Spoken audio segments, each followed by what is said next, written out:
ठीक है।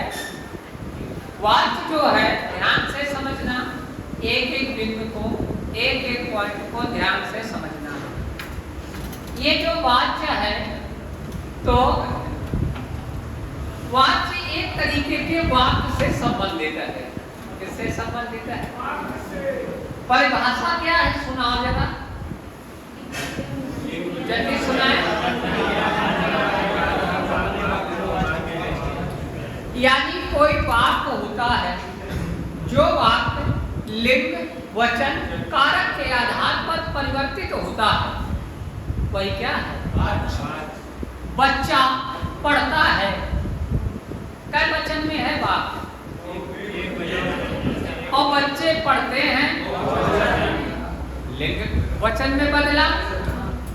तो यदि कोई वाक्य लिंग में बदल जाए, वचन में बदल जाए या कारक में बदला हो तो वो वाच्य कहलाता है। ठीक। अब रही बात वाच्य के टाइप या प्रकार, कितने होते हैं? तीन। पहला, दूसरा, तीसरा। अब कर्तवाच्य, कर्मवाच्य और भाववाच्य तीनों की बनी परिभाषा। क्या बनी? परिभाषा। कोई परिभाषा कठिन नहीं है, बस आपको सीधा सा याद रखना है कि कर्तवाच्य में किसकी प्रधानता होती है? कर्ता। कोई ऐसा बच्चा है जो कर्ता की परिभाषा बता दे?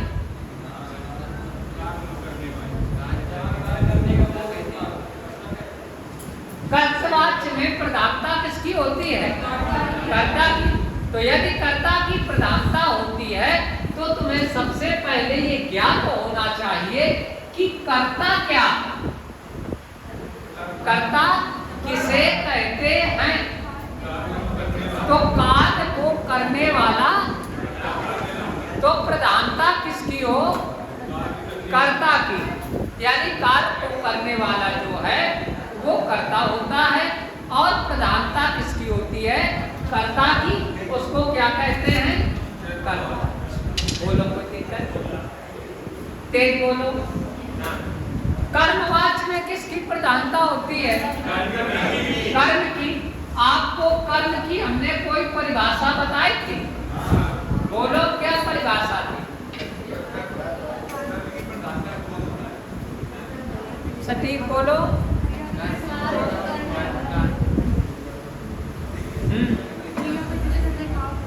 शाबाश। कर्म की हमने आपको परिभाषा बताई थी कि क्रिया का प्रभाव, क्रिया का प्रभाव जिस शब्द पर पड़ता है उसे कर्म कहते हैं। बोलो समझ में आया कि नहीं? तो जहां पर कर्म की प्रधानता हो जाए, किसकी? उसे क्या कहते हैं? कर्म। अब ना तो कर्ता की प्रधानता हो और ना ही, यानी कर्ता और कर्म किसी की भी प्रधानता ना हो। अब प्रधानता हो किसकी?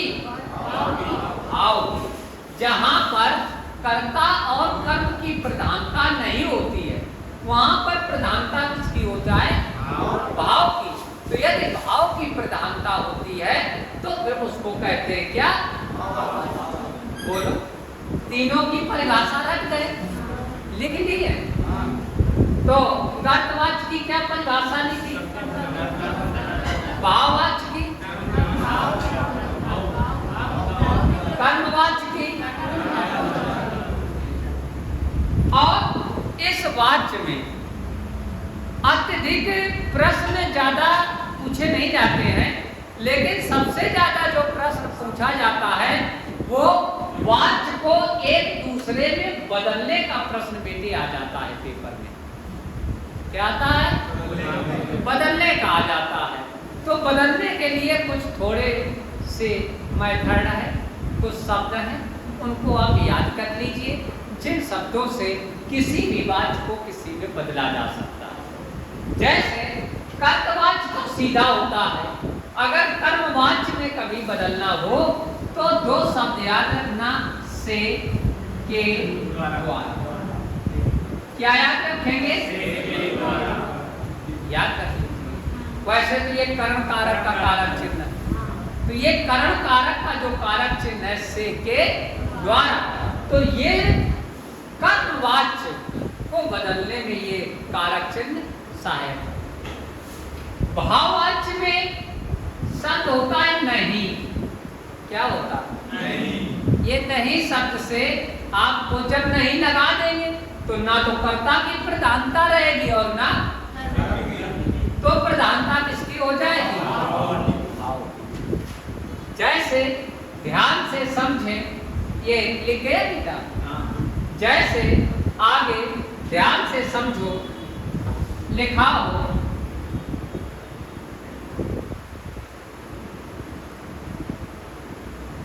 बच्चा पाठ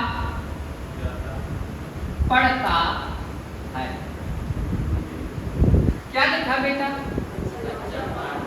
तेज बोलो। बच्चा क्या है? पाठ क्या है? पढ़ना क्या है? बच्चा पाठ पढ़ता है, ये एक वचन में है। कैसा है? एक वचन में ये वाक्य बना। ठीक।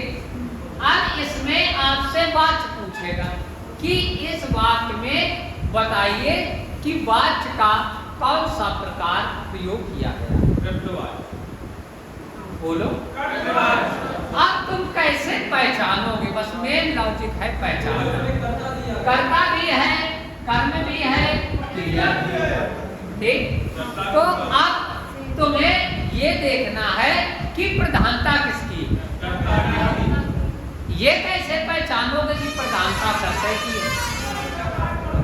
अगर इसमें कर्ता छुपा दे तो देखो पढ़ता है, बार बार बोध करते का हो रहा नहीं हो रहा, या इसको हटा दे तो देखो वाक्य गलत हो रहा है। पाठ पढ़ता है का कोई ना कोई पाठ जो है वो तो क्रिया हो रही है पढ़ने की। क्या हो रही है? और जब पढ़ने की क्रिया हो रही है तो यहाँ क्रिया कब कौन रहा है? बच्चा। तो बच्चा क्या हुआ? तो प्रधानता किसकी हुई? इसी को लिख दें कि बच्चे के द्वारा पाठ पढ़ा गया।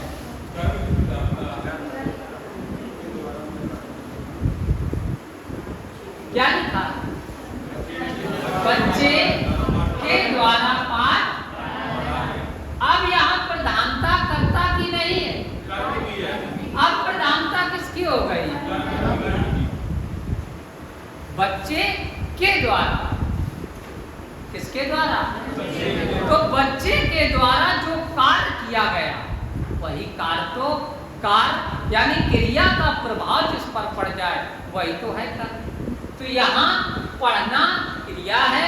अब क्रिया में पढ़ क्या रहा है? पाठ। अर्थात यहाँ प्रधानता किसकी हुई? कार्य की प्रधानता। तो कौन सा वाक्य बना? इसी को लिख दें बच्चे से पाठ नहीं पढ़ा जाता। ये क्या बना? क्यों? यहाँ बच्चे से जो पाठ नहीं पढ़ा, अर्थात बच्चे में कोई न कोई ऐसा भाव है जिससे वो पाठ पढ़ने में नहीं पढ़ा जाए, क्रिया हो ही नहीं रही। बच्चा यहाँ पर क्रिया नहीं कर रहा, बच्चे से पाठ पढ़ा नहीं। ये क्या हुआ बेटा? बोलो कोई दिक्कत? तो कर्तवाच्य से कर्मवाच्य में बदल लोगे, कर्म से भाव में बदल लोगे, या भाव से तीनों में बदल लोगे? बोलो हाँ कि ना? या लिखा हो कोई वाच्य पहचान लोगे? बोलो। तो उदाहरण बोले, लिखो। अच्छा, तीनों उदाहरण में एक ही में मिक्स करके बोल दें, छांट लोगे? लिखो। अच्छा, अब मुझसे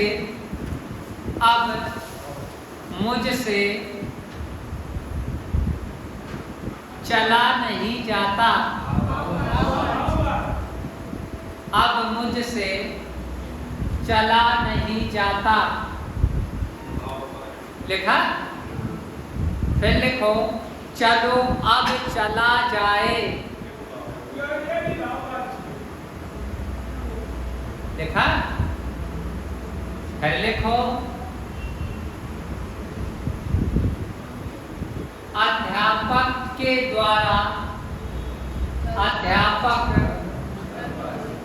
द्वारा पाठ पढ़ाया गया।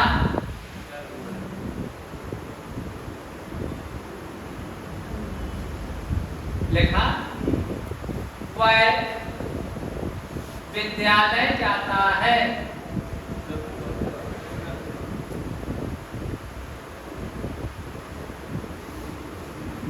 लिखा? बच्चे मैदान में खेलते हैं। बच्चे मैदान में खेलते हैं। देखा? बच्चों से खाया नहीं जाता।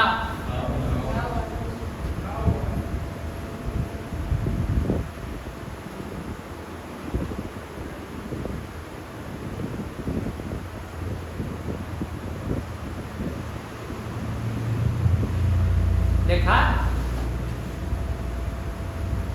और लिखो राम पत्र लिखता है।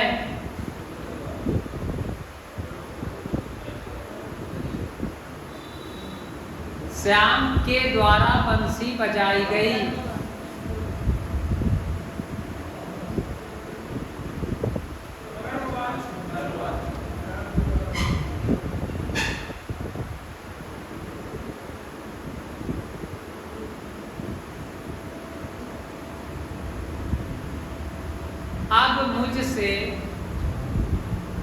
अब मुझसे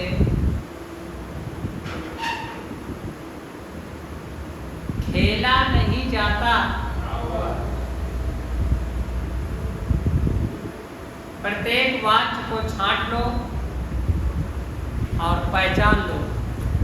ऐसे ही पेपर में आपका वाक्य लिखा होगा और पूछेगा कि बताइए इस वाक्य में किस वाक्य का प्रयोग किया गया। जल्दी से छांट लो। हाँ, जो ना समझ में आए पूछो। कोई कठिन लग रहा हो वाक्य, किसी वाक्य को समझ में दिक्कत हो, तो समझने में कोई कठिनाई हो, ना रहा हो, फिर चलो अब चला जाए भाव है बेटा।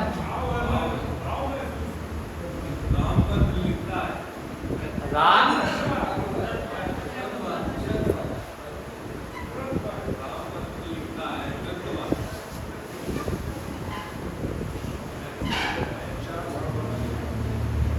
बोलो,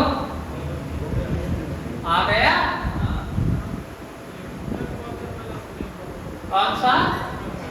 कर्मवाच्य में तुम से के द्वारा याद रखे तुम्हें, तो या तो से लगाओ या फिर के द्वारा लगाओ। बच्चों के द्वारा पत्र या बच्चों से पत्र लिखा गया, ऐसा भी बन जाता।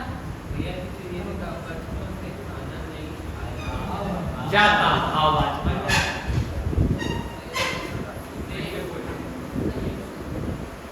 है ना।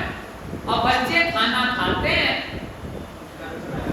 और बच्चों के द्वारा खाना खाया गया और बच्चों से खाना खाया गया। कोई दिक्कत? तो से लगा हो या से के? बोलो जल्दी बताओ। बात क्लियर हो गया तो बहुत जल्दी समझ में आ गया। इसको खत्म। अगला टॉपिक बताओ क्या पढ़ोगे? संधि। अब संधि पढ़ोगे? पढ़ो संधि।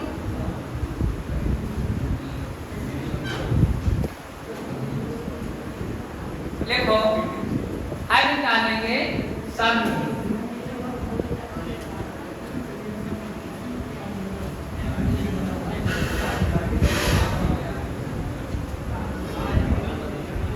देखिए वर्णों के योग को संधि कहते हैं। वर्णों के योग को संधि कहते हैं।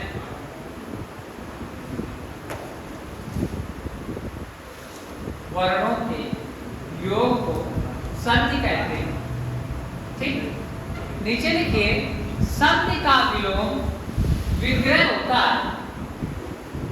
कभी संधि का यदि विलोम पूछ दे तो विच्छेद मत लिख देना। संधि का विलोम होता है विग्रह।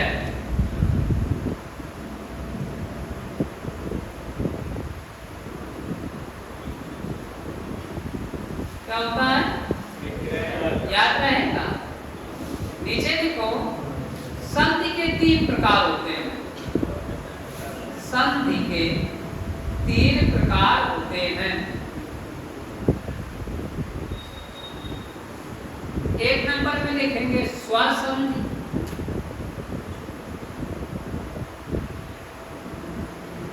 दो नंबर में लिखेंगे व्यंजन संधि,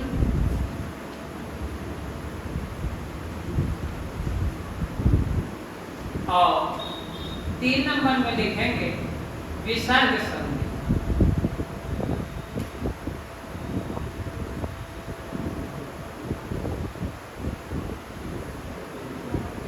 लिखा बेटा? बोलो। तो संधि के कितने प्रकार हुए? 3। पहला, दूसरा, तीसरा, और संधि का विलोम। और संधि का मतलब होता है बेटे जोड़ना। संधि का मतलब ये बात तो पता ही है, लेकिन किसे जोड़ना? शब्दों को नहीं। और जहां पर शब्दों को जोड़ा जाए तो उसे क्या कहते हैं? समास। समास में एक पॉइंट लिखाया था कि 2 पदों से मिलकर एक समास। तो पद माने होता है शब्द। जहां पर 2 शब्दों को जोड़ दिया जाता है उसको बनता है क्या? समास। बोलो कोई दिक्कत? लेकिन जहां 2 वर्णों को जोड़ दिया जाए तो उससे क्या बनती है? समझते हैं कि ना समझते? अब संधि के कितने टाइप? 3। कौन कौन से? आगे डालेंगे स्वर संधि।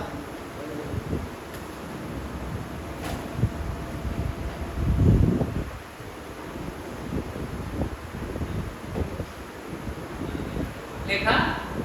लिखिए स्वरों के योग को, स्वरों के योग को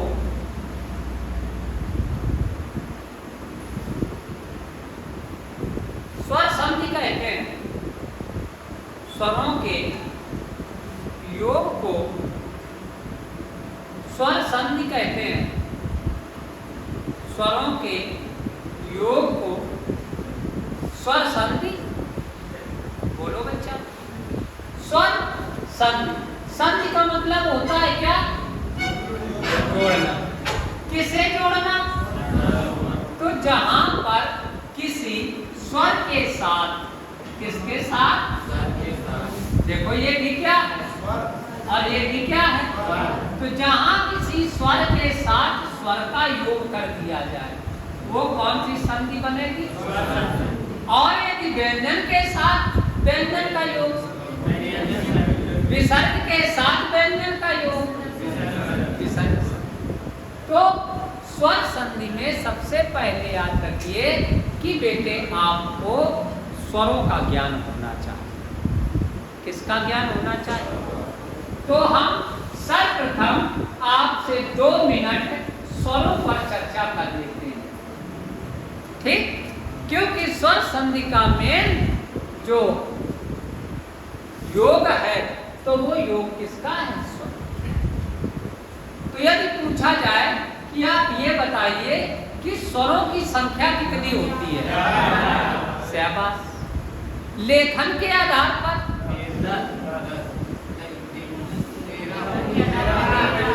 लेखन के आधार पर 13 बताना। लेखन का मतलब कितने लिखे जाते हैं, और 10 कब बताओगे?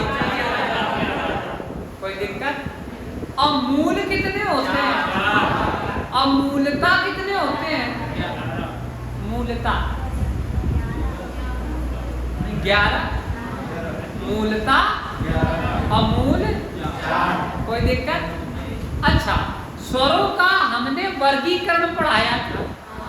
एक आध प्रश्न स्वरों के वर्गीकरण से भी पूछ लेते हैं। बोलो हाँ बेटा। तो बताइए, जिस स्वर के उच्चारण में मुख की संरचना पूरी खुल जाए उसे कौन सा स्वर कहते हैं? क्या कहते हैं? आता कौन सा स्वर है? अच्छा बताओ, जिस स्वर के उच्चारण में जीभ का पिछला भाग काम करता है उसे कौन सा स्वर कहते हैं?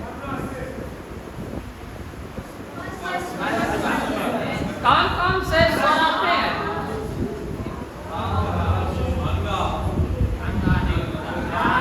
कायदे से बताओ, ना है तो ना बताओ। कायदे से बताओ।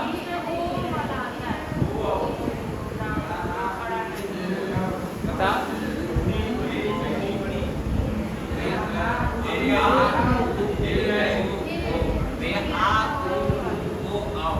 शाबाश। उसमें आता है छोटा ओ ओ। ये आता है फर्स्ट स्वर में, याद रखो, भूलना मत। अच्छा बताओ, जिस स्वर के उच्चारण में मुख की संरचना वृत्ताकार हो जाए, कौन कौन से स्वर आते हैं?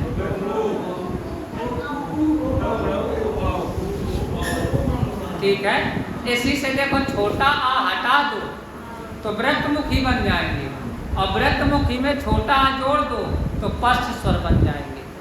ये मेथड याद रखो। बताया था स्वर वही है, नाम कई है। तो स्वरों का जिस आधार पर अलग अलग वर्गीकरण किया गया है तो याद रखिए। जिस स्वर के उच्चारण में श्वास अधिक निकल जाए, स्वर तंत्रियां तन जाएं, ध्वनि का वेग अधिक हो, समझो जरा। सिर्फ स्वर को हमने घुमाया है, प्रश्न वही है, बहुत सरल, जिसमें स्वर तंत्रियों में तनाव हो, ध्वनि का वेग अधिक हो, उसे कौन सा स्वर कहते हैं? क्या कहते हैं? दीर्घ। दीर्घ में कितनी मात्रा की ध्वनि निकलती है? कई मात्रा होती है? 2। और जिसमें लघु मात्रा होती है वो लघु स्वर होते हैं। जिसमें दीर्घ से भी अधिक ध्वनि निकल जाए उसका प्रयोग किसमें होता है? संस्कृत भाषा में। अयोग्य वर्ण क्या होते हैं? अंका को अयोग्य वर्ण माना किसने है?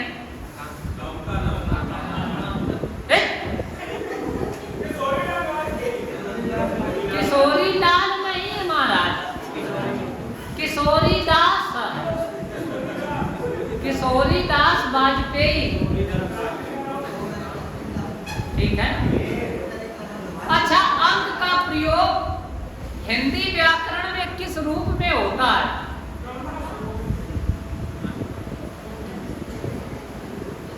अंक का प्रयोग हिंदी व्याकरण में किस रूप में किया जाता है? बता। अनुस्वार। किस रूप में? अनुस्वार की ध्वनि का उच्चारण स्थान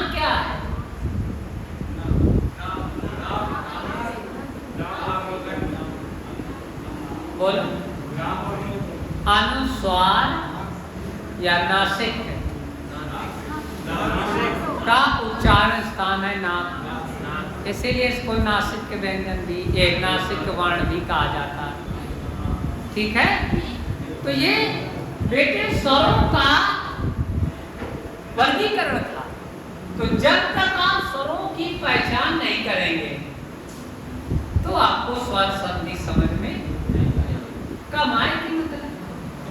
तो स्वरों की संख्या कितनी होती है? 11। याद रखेंगे ये 11 का संख्या स्वर संधि। परिभाषा लिख ली। देखिए स्वर संधि के 5 प्रकार होते हैं।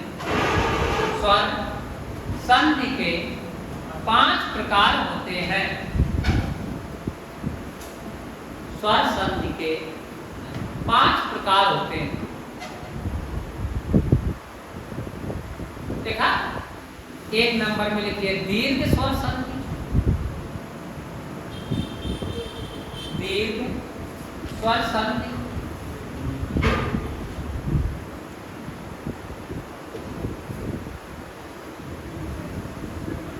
दो नंबर में लिखेंगे गुण स्वर संधि।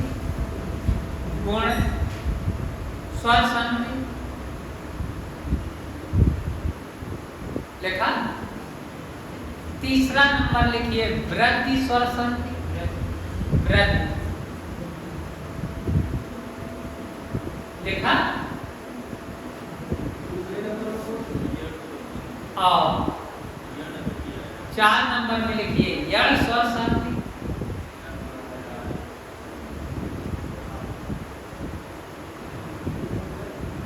और 5 नंबर में लिखिए आयात स्वर संधि।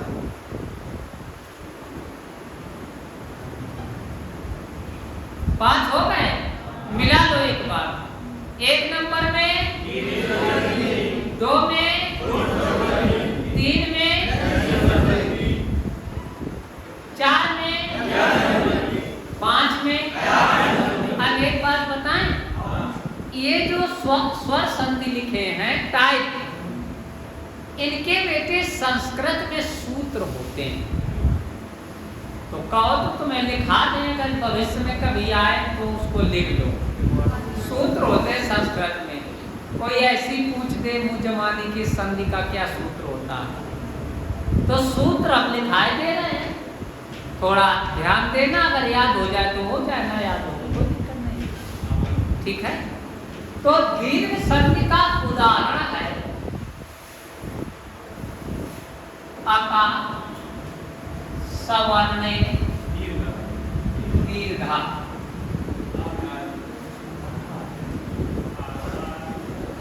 अका सवर्णे दीर्घा। दूसरा क्या था? गुण। इसका सूत्र है आ गुणा। आ गुणा।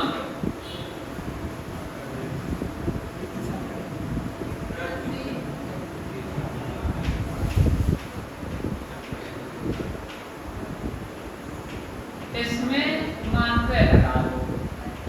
आकाश सवर्णे दीर्घा, आठ गुणा। तीसरा क्या था?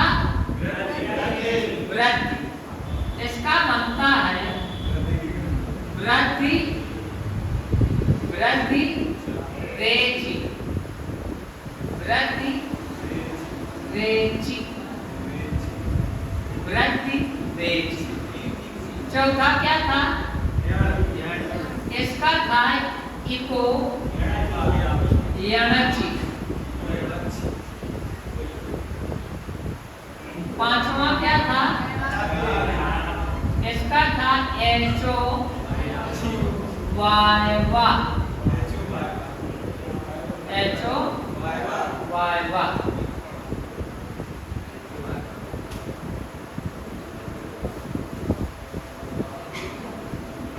एचो वाय वा। देखा? तो एचो वाय वा। तो अका सवर्णे जो दीर्घा है, अका सवर्णे दीर्घा का कौन सी संधि बनी?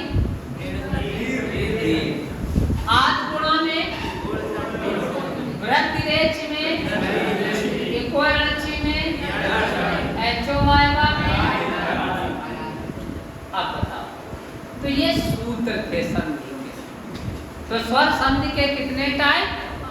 5। पांचों के ये सूत्र हैं। तो ये स्वर संधि के यदि सूत्र न याद हो तो कोई दिक्कत नहीं।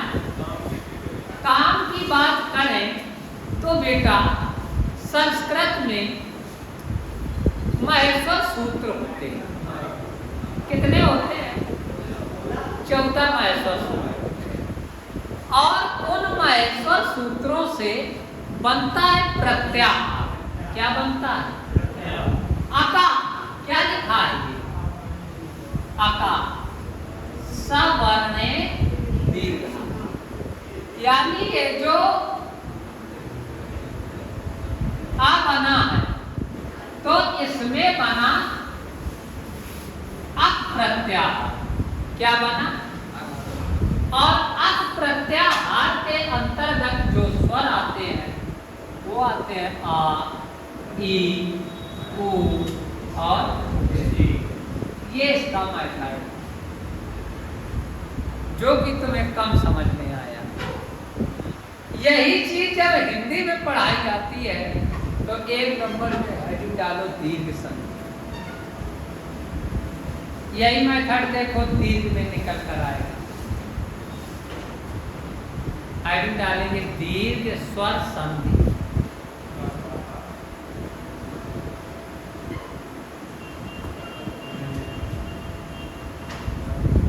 क्या हेडिंग डालेंगे? परिभाषा लिखिए। लिखो समान स्वरों के योग को दीर्घ संधि कहते हैं।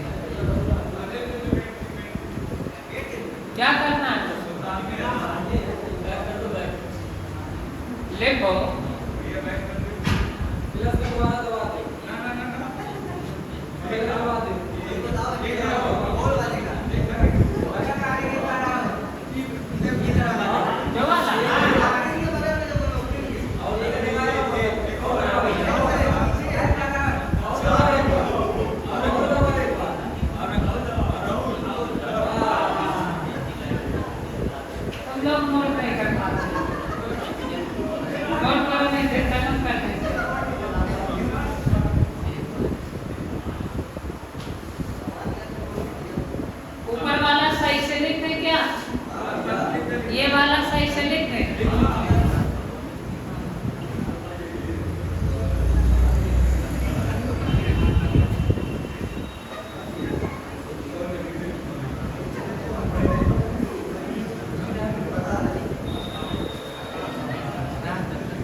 लिखो जल्दी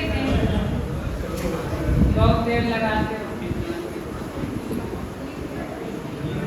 आगे डालेंगे दीर्घ संधि। दीर्घ स्वर संधि है कि डालो जल्दी। परिभाषा बोले लिखिए समान स्वरों के योग को समान स्वरों के योग को समान स्वरों के योग को दीर्घ संधि कहते हैं। समान स्वरों के योग को दीर्घ संधि कहते हैं। लिखा? अब बेटे ध्यान से देखो संधि का क्या नाम है? दीर्घ स्वर संधि। इसको 2 मेथड से समझो। परिभाषा क्या लिखी है? अगर कई बार पेपर में यही पूछ दे कि बताइए यदि समान स्वरों का योग हो तो कौन सी संधि होती है? और जब हमने स्वरों का वर्गीकरण पढ़ाया था उस समय देखो हमने आपको समान स्वर पढ़ाए थे। याद करो समान असमान स्वर पढ़ाए थे। समान और समान का विलोम असमान स्वर पढ़ाए थे। कोई बता सकता है? सजाती स्वर बताए जाति का विलोम विजाति बताए।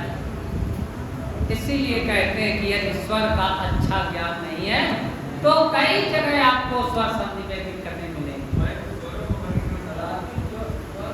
बहुत अच्छे से पढ़ाया था।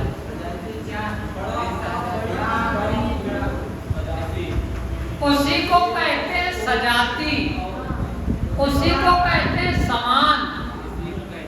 ठीक, और समान हो और चाहे सजाती हो, ये लिखे। इन्हीं को कहते हैं समान स्वर, इन्हीं को कहते हैं सजातीय स्वर। कोई दिक्कत? बोलो।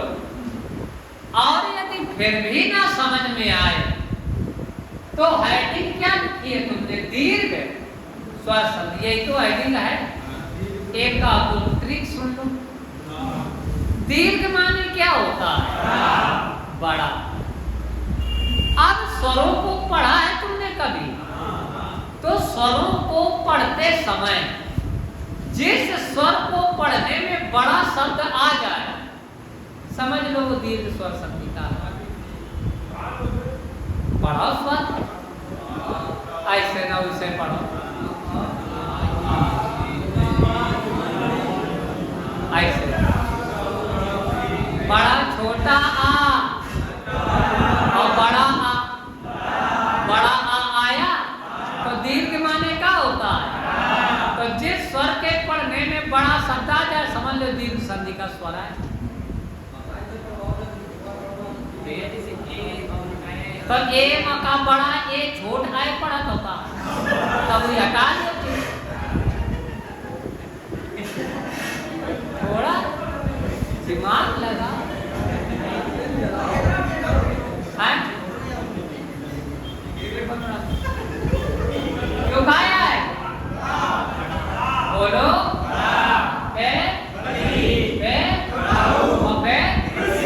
बड़ा दे रहे थे। कैसा? हिंदी में एक ही ऋण का प्रयोग किया जाता है। संस्कृत में दो ऋण होते हैं, छोटा ऋण और, लेकिन हिंदी में एक ही ऋण होता है। ठीक, तो देखो वही ये चार स्वर निकल कर आ गए। आकाश स्वर में किस प्रत्याहार से बना था? और अब प्रत्याहार में कितने स्वर होते हैं? कौन कौन से होते हैं? और यही आपके बने किसमें? दीर्घ स्वर। तो वही सूत्र था, वही संधि में स्वर आ गए। ये बड़ा ऋण है, ये नीचे वाला हटा दे, छोट ऋण बन जाएगा।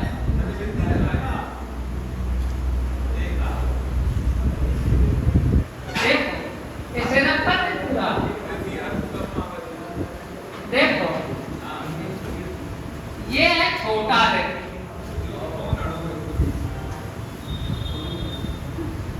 और इसमें ये और एक घुंटी लगा दोगे बन जाएगा बड़ा ऋण। लेकिन ये छोटा ऋण और बड़ा ऋण हिंदी में एक ही ऋण का प्रयोग किया जाता है। संस्कृत में दो होते हैं। संस्कृत में स्वरों को कहते हैं अच। अच, अच संस्कृत में कहते हैं स्वर। संस्कृत में हल माने होता है व्यंजन, अच माने होता है। हिंदी में जो स्वर हैं वो कितने होते हैं? 11। कोई दिक्कत? और संस्कृत में होते हैं 13। कितने होते हैं? तो संस्कृत में बेटा ज्यादा होते हैं। ये दो तो ऋण ही जुड़ गए। कहाँ? अब बेटे ग्री लिखने में किस ऋण का प्रयोग करते हैं? ग्री बिना ऋण के ग्री कभी लिखे नहीं पाओगे। कहाँ बच रहा?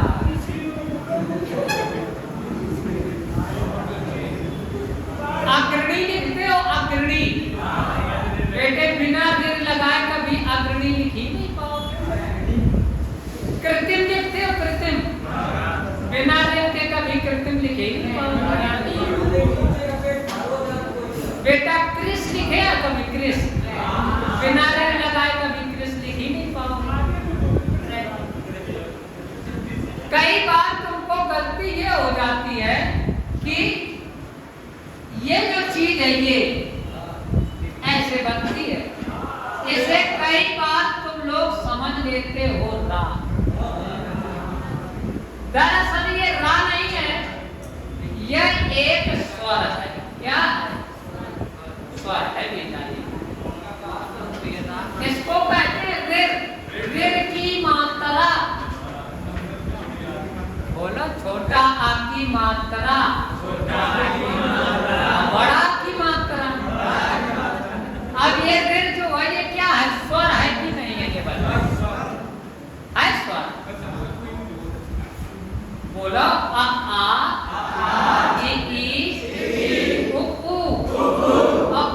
के ठीक बाद इस ऋ पर लिखा जाता है। तो ऋ क्या है? यह एक स्वर है और स्वर की ये मात्रा ऐसे बनती है। बोलो कोई दिक्कत? तो आपने स्वर संधि में कौन सी हेडिंग दी? स्वर संधि हेडिंग डाल दी, परिभाषा याद हो गई। कितने स्वर आते हैं? कौन कौन से आते हैं? लिखो जल्दी से, चारों स्वर लिखो। आ ई उ ऋ। लिखा? तो अब ये जो आ बना है तो आ प्लस आ बराबर बेटा जो बड़ा बनता है, तुम लोग आज बड़े हो गए हो तो कभी छोटे थे कि नहीं थे? तो छोटे से बड़ा बनता है।